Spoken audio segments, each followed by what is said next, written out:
大家知道吗？曾经称霸中南半岛600多年的吴哥王朝，它的灭亡竟然和我们中国有关系。如果要给柬埔寨吴哥窟打一个标签，那么小吴哥是庄重，巴如寺是神秘，塔布隆寺是奇异，女王宫是艳丽，而崩一列则是破碎。纵横400平方公里的吴哥古迹和历史厚重、繁荣至极的高棉帝国，根本无法用简单几个词来概括。如佛拈花，笑看天下，永恒的是帝国的强盛，是定格的雕像和盘绕隐匿于热带雨林里的过往。上期视频和大家分享了吴哥古迹小圈的玩法，这期视频我们继续探索吴哥窟大圈和外圈的精华景点。吴哥窟包车3日游的第2天，从清晨小吴哥一场梦幻的日出开始。大家早上好，我是狒狒，现在是清晨的5点，外面天还没有亮。在这么一个月黑风高的夜晚，我们准备干什么去呢？答案是看日出。今天是我们在西安力包出租车的第2天了，那今天司机会带着我们去游览大圈。今天早上的第一项活动呢，就是先去小吴哥看日出。其实小吴哥应该算是小圈的内容哈，但是呢，一般因为大圈的精华的点相对少一点，所以会把看日出这项活动排在第2天。这样的话，第1天就不会那么累了。早上5点啊，当地人就已经出摊了。不过我看这消费的好像大部分都是游客，前面、后面还有其他的出租车也都是游客去看日出的。原来这个城市最辛苦的是游客，4点起床，5点就要出门。一大清早的特别的冷，然后我们不知道有多冷，所以看狒狒穿的。我们从那个市区开出来之后，现在进那个原始森林了。哇，这里面太冷了，风嗖嗖的。前面要开始查票了，大家都在排队等着检票。这个是今天早上酒店给我们打包的早饭，因为太早了，我们来不及吃早饭，所以酒店给我们打包了一份，但里面不知道有啥，我估计就是面包、蛋糕之类的。对，开盲盒。Hello。Thank you。好了，又给我们打了一个眼儿，现在我们的票已经打了2个眼儿了。从吴哥窟最远的入口开始，寺庙和山体周围就不再安置现代的灯光，让人可以在和1000年前一样的时光里轻轻行走。好多黑月的，是啊，好亮呀！观赏小吴哥日出的最佳位置在引道旁的池塘边。我们赶到时，已有很多游客都在这静谧的黎明破晓时分等待日出。游客超多，是里3层外3层的，挤在这个湖边的位置，在这边来拍日出。对，就前面了，在拍岩石。晚上的时候看整个吴哥的古迹啊，就特别的神秘。像我前面，就这个建筑，它就是一个藏经阁。大家现在能看到啊，这游客有多多，啊，真是好多呀！我觉得你要来拍这个日出的岩石啊，早上4点多来差不多，再晚点估计就够呛了。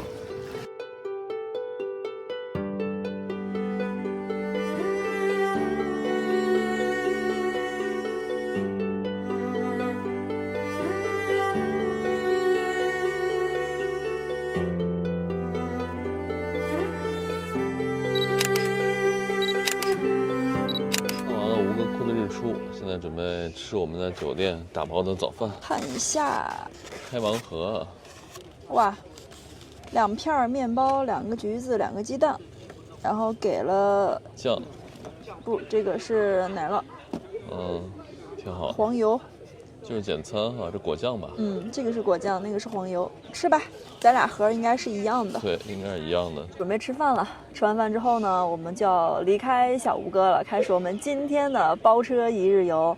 那今天我们主要要去的就是吴哥窟的大圈。这个大圈呢，里面最有名的就是拍摄《古墓丽影》，就是安吉丽娜·朱莉主演的《古墓丽影》那个取景地啊，叫塔布隆寺，还有一个圣剑寺。其他的地方就不算特别出彩了。我们一会儿去找司机会合。我们正吃早饭呢，猴子过来了，准备偷我们的早饭，太可怕了，太可怕了。我们看完了日出，准备去找向导小河汇合，然后去下一个点儿。在这儿上个洗手间啊，发现了这个洗手间还是有规定的。如果买了门票的外国人是免费的，如果没有买门票呢，需要交2000瑞尔，2000瑞尔就是0.5美刀，3.6块左右。如果说是本国的居民，因为柬埔寨人来这儿是不需要买门票的，他们上厕所需要再交500瑞尔。我们现在来到了大圈的第一个景点啊，豆蔻寺。来到这儿之后呢，发现这边在举行马拉松，然后这个可能是其中的一个补给点，或者说是那种欢乐跑的终点吧。我看好多人已经跑完了，在这儿休息。早知道可以报个名啊。豆蔻寺建于公元921年，5座砖塔按南北方向一字排开，主塔壁上的浮雕描绘了骑着大鹏金翅鸟的毗湿奴形象，艺术造诣极高。我们现在来到了这一座寺庙呢，叫做班迪卡代，它是12世纪修的，也是由舍耶瓦摩七世建的。其实在吴哥建筑群这里有很多著名的寺庙或者是其他的建筑啊，都是在舍耶瓦摩七世的时候修建的。因为舍耶瓦摩七世的时候呢，可以说是整个吴哥王朝最辉煌最鼎盛的时期，就跟我们西汉的汉武帝还有唐朝的开元盛世是差不多的。不过呢，这里因为当时修建的时候比较仓促吧，很多地方没有完工，像这个地方呢，目前就只剩下地基了，就不是说它整个坍塌，是当时就没有修完。它这个树的树根啊，都嵌入到这个地基里了，完美的融为一体了。一看这个地基当时就没有什么建筑啊，上面，这样才能长到一块儿去。这个寺庙相对来说就，一是规模小了一点，二是显得稍微破败了一些。对。但是没有游客，人比较少。在吴哥众多古迹中，班迪卡代算是冷门景点。整个寺庙呈长方形布局，深邃的通道错综复杂，很多地方坍塌的只剩石柱，长满青苔的暗色外墙，有些已经呈现出绿色的斑驳。幽深的回廊造就了一种别样的美感，有种走入迷宫里的错觉。这个就是火山石了。在很多寺庙靠中部的位置都是这个修的，它底座一般用比较坚硬的石头，然后到中间都会用火山石。这个火山石的优势就是它比较轻，它的这个密度会小一点，比较轻。另外呢，它上面这些孔洞也比较方便这个潮气、水分的排出。这儿就是班迪卡代最后的位置了，再往前是走不通的。哇，看这个门啊，里面全是坍塌那种巨型的石头。乍一看过去呢，特别像某一版的《射雕英雄传》里头的，当时郭靖被困在什么地方了，然后用降龙十八掌打开那个密室的门，然后摊下来很多石头的样子。在这个寺庙刚刚进来这个位置啊，有一些柬埔寨的民间艺人在这里表演啊，他们都是这个地雷战的受害者。因为当年呢，因为战争的原因呢，在柬埔寨境内是留下了差不多有1000万颗地雷都没有被清出去。那这些年呢，经过这个清理，目前只清了一半，现在还有大概500万颗地雷。那这些人呢，就是当年就不小心踩到了，然后就被炸伤了。他们很多是没有胳膊，有的是没有腿，对，肢体都是不健全的。然后他们在这里组了一个这种表演的班子，在这里给游客表演，然后顺便赚一些生活费。对，跟大家讲一下为什么在这儿表演啊？因为很多的地雷都是埋藏在寺庙的周边。现在有500万颗没有找出来，这些一是很难找，二是找出来也很难去清出来，就成为了历史不定时的问题。对，不定时会爆炸的这个东西。而且现在呢，柬埔寨每年依然会有几千人会死于这个地雷。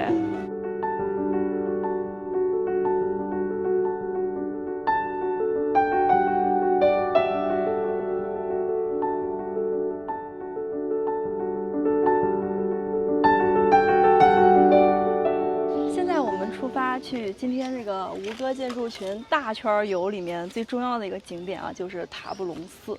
这个寺为什么有名呢？因为它是电影《古墓丽影》的取景地。我们从出租车的停车场去塔布隆寺，需要穿过一大片茂密的丛林。而塔布隆寺的特色呢，正是它是在一片林子中，而且很多寺是被树木缠绕的。这就是它的特点之一啊！如果看过《古墓丽影》电影的话，应该都记得里面的画面。这2天呢，我和文涛的这个鞋都非常的脏，我俩都是白鞋，现在都变成了灰鞋了。大家看一下，我们这2天在吴哥建筑群这玩哈，每天踩的都是这种地，都是这种对，沙土地，细沙、啊，细沙，对。所以在这种地方呢，如果想要建那种大型的建筑啊，没有水是不行的。这也是这里运河的作用之一了。走到塔布隆寺的跟前呢，哇，我们隐约看到寺里面伸出来一个参天大树啊，那个树是曲曲弯弯的，像条龙一样。我们已经到了塔布隆寺的门口了。塔布隆寺呢，其实是舍耶瓦摩七世为他的母亲修建的，是在大概12世纪晚期那会儿，是要比那个小吴哥要晚，跟大吴哥的年代差不多。对，然后寺前这个平台上啊，这个树也是哇，从这个平台下面长出来的感觉。1186年，舍耶拔摩七世为纪念母亲修建了塔布隆寺，也叫母寺。在这里，古树与寺庙的侵蚀纠缠，古建筑与原始森林历经近千年的相爱相杀，最终自然与人类文明以某种奇特的方式和谐共生。这棵榕树呢，跟我们刚才在班迪卡带那儿看的一样啊，这树根完全的和地基嵌到一块儿去了。你看这个树啊，这个根是完全的深入了2块石头中的缝隙里头。对，这个根在里头越长越大呢，把这个石头都绷起来了，都不平了这块儿。我们刚刚进这个塔布隆寺啊，就看到了电影中的场景。这棵树呢，现在也被称为古墓丽影树。如果看过这部影片呢，大家有没有想到一个镜头呢？就是安吉丽娜·朱莉扮演的劳拉，她在这棵树下面捡起来一朵花，然后就进入了地下的世界。我们刚才外面看的时候，以为这个树是从寺里面长出来的，现在发现它是从边上长出来的，好像。对，它已经完全的跟这个建筑融为一体了。这应该就是塔布隆寺最大的特色了，就是这个古树和古寺完全的融为一体了。其实这个也给当地的这个文物保护提出了很大的难题，因为你很难就是既要保护这个古树正常的生长，还要保护这个建筑不被压塌，很难的，因为它两个是完全缠绕在一起。所以尽管呢，当地应该也是做了很多的努力吧，但现在只能眼睁睁地看着古树和古寺他们彼此纠缠越来越深啊！看到眼前的场景啊，我就想到了当年啊100多年前法国人发现吴哥的时候那个样子。只不过呢，不同的是，我们眼前的是一栋建筑被一棵树木所包裹，但是呢，当年19世纪的中期，法国人发现吴哥建筑群的时候，是整片的建筑群被热带雨林所淹没的。其实这也是自然界的某种奇妙的轮回吧，因为以前呢，最早这里全都属于自然界的，后来呢，人类来到了这里，开始改造自然。在15世纪呢，这个吴哥王朝他们迁都金边之后，这里又逐渐的被自然所覆盖。可见，比建筑活得更长的是真实的生命。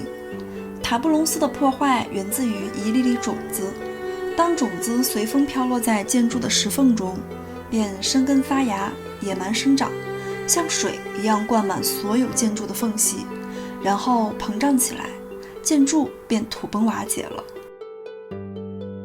我突然觉得母寺这个名字很贴切，种子在这里发芽成长，寺院犹如母体孕育一个新生命，生命成长，子宫毁坏，这不正是印度湿婆教所具备的创造与破坏的双重性格吗？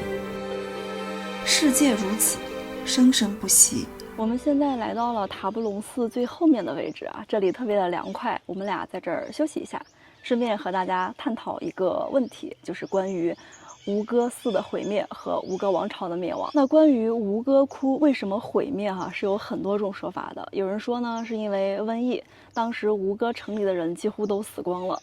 但是现在的柬埔寨人他们并不认可这个说法，他们认为呢，现在有1000多万高棉人，他们就是吴哥的后代，所以这个说法是不成立的。也有人说呢，吴哥王朝的灭亡是因为历代国王他们开凿运河无休止的大兴土木造成的，但是这种说法依然有很多的反对者。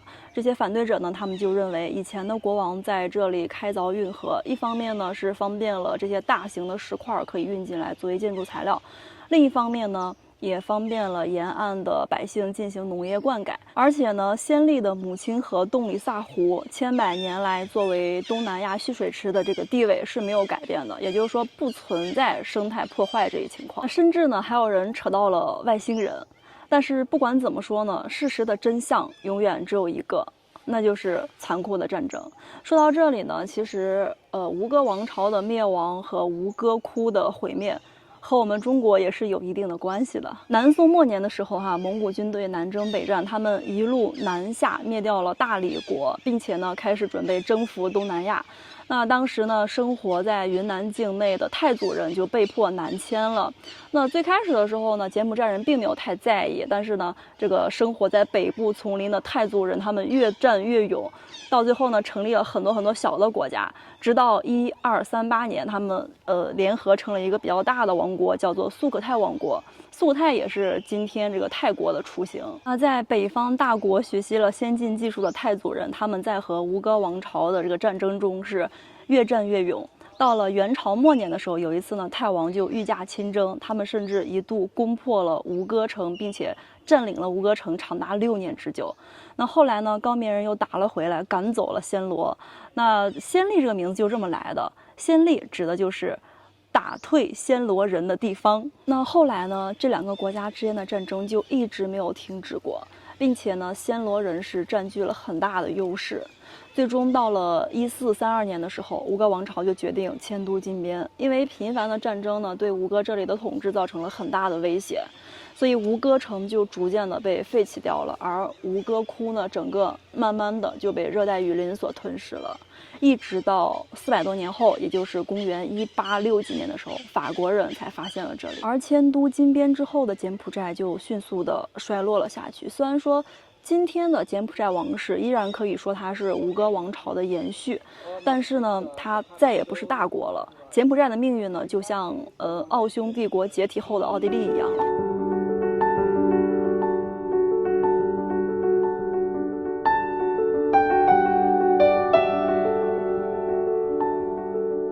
现在呢，我们来到了今天这个大圈一日游的最后一站，叫做圣剑寺。其实刚刚路上我们路过了很多小的点儿但是我们都没有下车进去看了，只是在路上拍照就走了，因为实在是逛不动了。那为什么我们会选择来这个圣剑寺呢？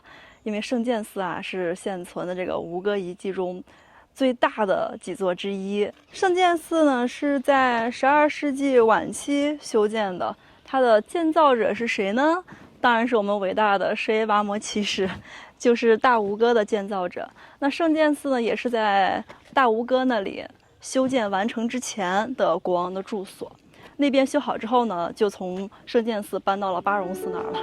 在许多国家，代表王权的是玉玺，吴哥王朝却不同，是宝剑。圣剑寺就是存放传国宝剑的圣殿。圣剑寺损毁严重，只有1层的走廊比较完好，上面的顶已经坍塌。圣剑寺内也有吴哥王朝生殖崇拜的雕塑，他们视男女交合为天赐神圣。我们在圣剑寺里逛了一小半就发现它这儿所有的这个门都特别小。你看我的身高，每个门上面都写了注意碰头，我这有1.5米吧，这大概很难去通过。我们在圣剑寺大概转了有1个小时吧，实在是转不动了。虽然说圣剑寺依然很漂亮，但是我们俩这2天的确有点审美疲劳了。所以大家以后如果来吴哥窟的话，特别感兴趣的可以买7日票或者3日票。如果时间比较紧张呢，我觉得1日看个精华也是够的哈。大吴哥、小吴哥，再看一下那个塔布隆寺。那我们现在呢，就穿过这条没有人的林荫小道，去西门找我们的司机会合。我们俩从北门进来的，现在要去西门。它这个地方没有手机信号，没有指示牌，我觉得这点很不方便。我们只能看定位。我们俩其实是根据这个太阳的位置判断了这个方向是西门，只能说这个方向是那个小路通向哪里不知道。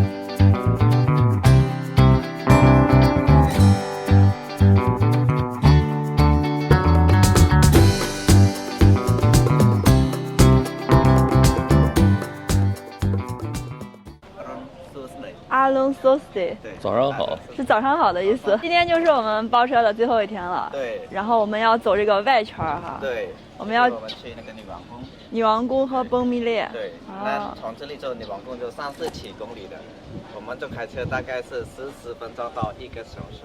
那还挺快的，30-40公里。我看那个崩密列好像有60公里了。对。那今天我们漫长的旅行马上就要开始了。我们今天是外圈，就包车3日游的最后一天是外圈。外圈主要的景点有女王宫、崩密列，然后还有一个洞里萨湖，但是我们不是太想去，因为我们会专门找一天专程再去那个水上村庄，所以我们今天就先走着看吧。来，王子请上车。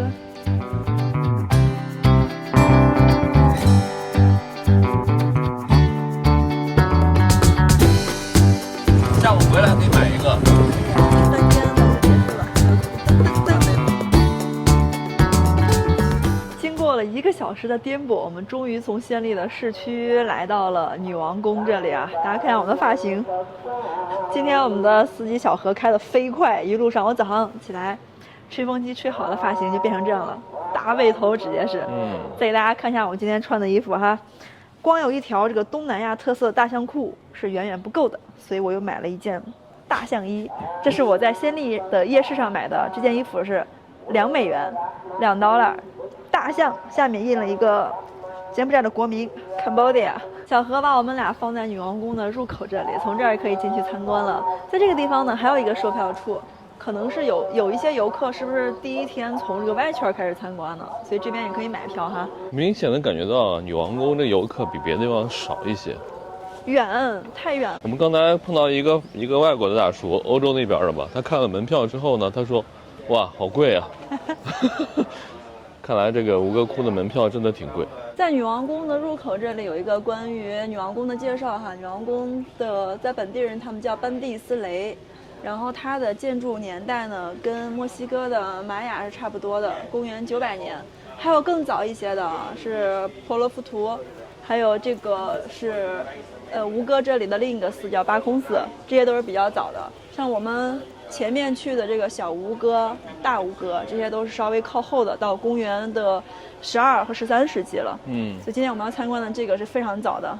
跟墨西哥的玛雅是同一时期的。这里有一幅女王宫的航拍图哈，从图里可以看出来，女王宫其实是不大的。我们现在其实站在这个位置，对，这一棵巨大的树就是这棵，对，看多高！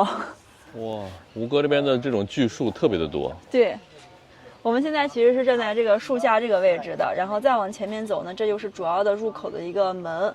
从这个门进去呢，有一个大概60米长的一条过道吧。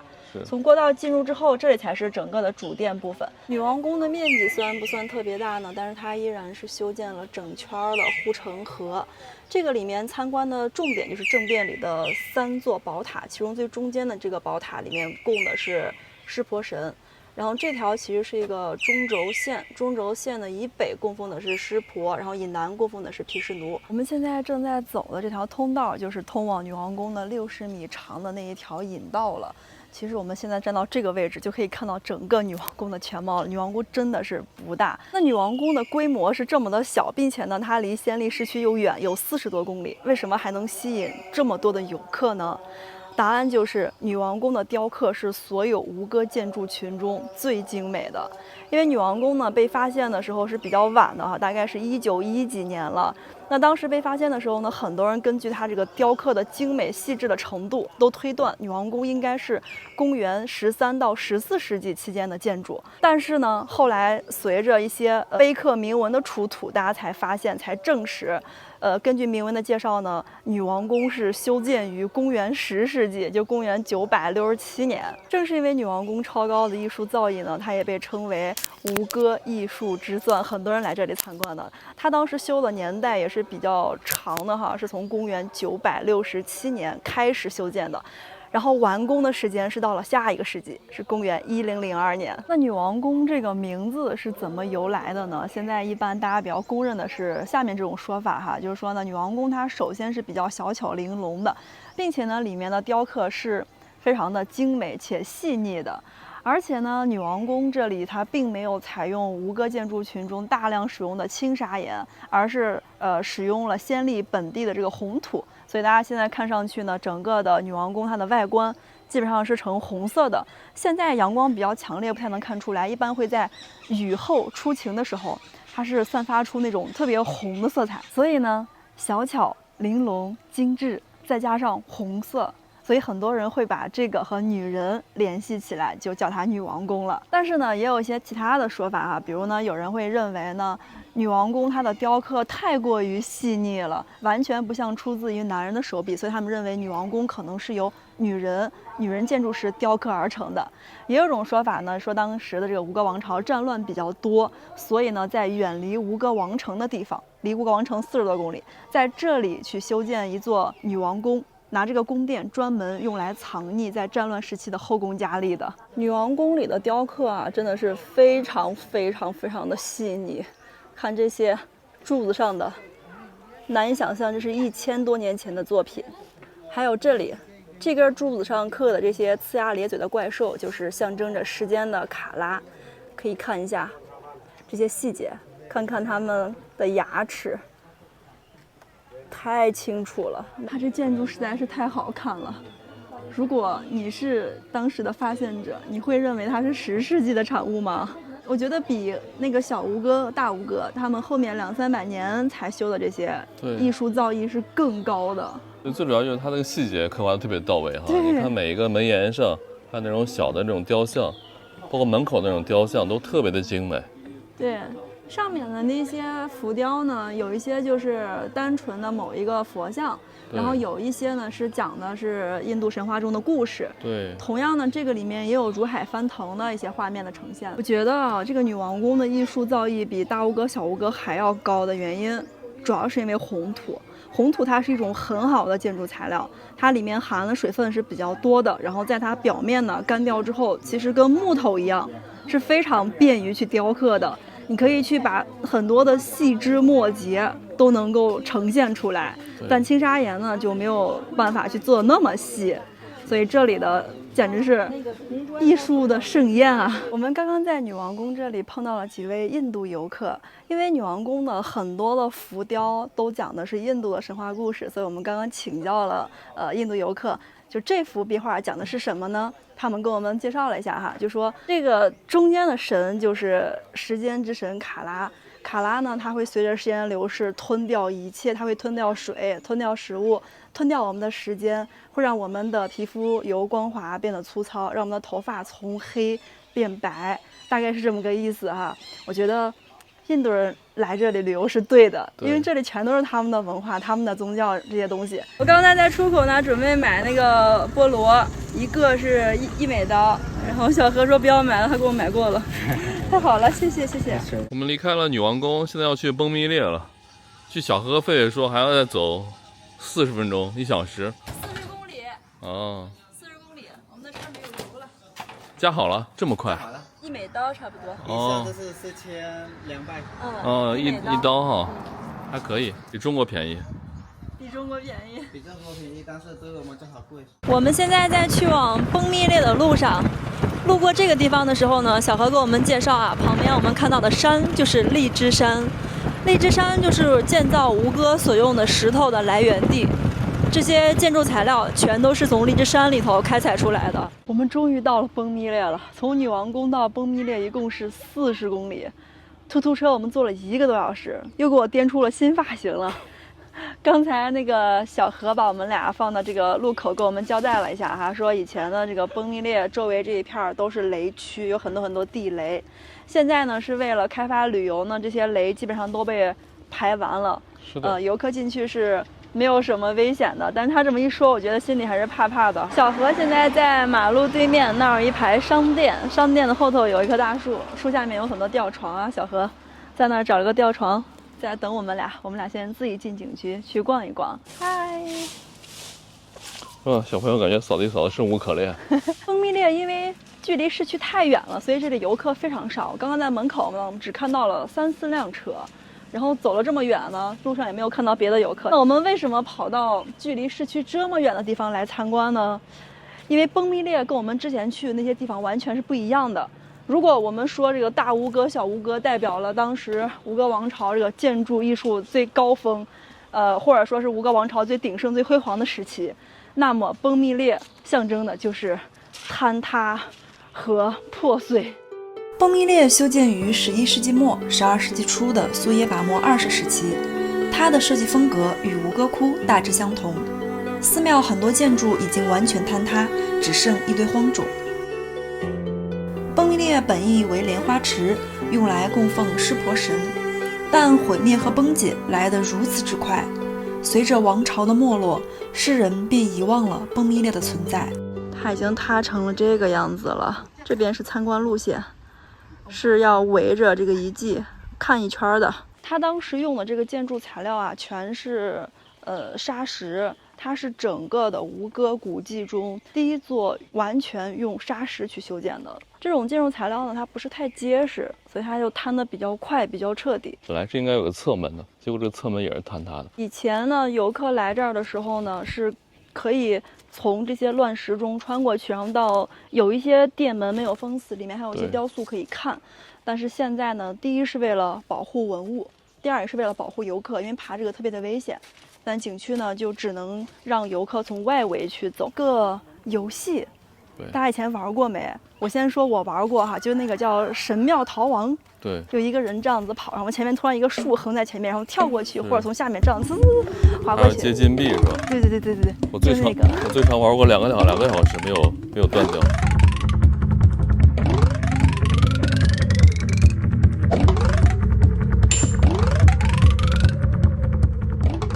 崩密列它的墙壁整体来说是比较光滑的，除了外壁，里面也是一样的。因为当时呢，据考证说崩密列还没有完全的修好就坍塌了，所以它墙壁上本来是应该有浮雕的，跟小吴哥是一样的，但这些还没来得及弄，就废弃掉了。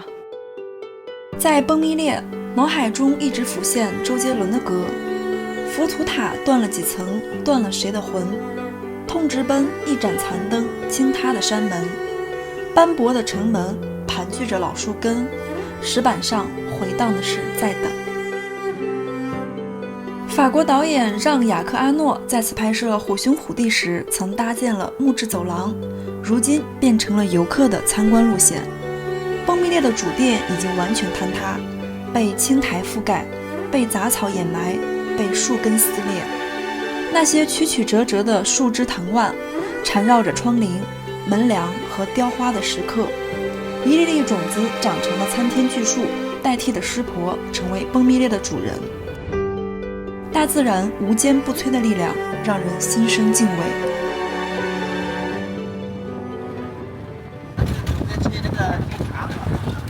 哦，我知道了，这个是那个新修的机场高速，是云南什么建筑公司中国人修的。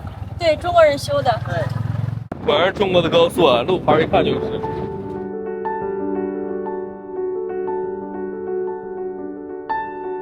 离暹粒的主城区还有大概20公里吧，20多公里。暹粒的日落呀，每天都很惊艳。对。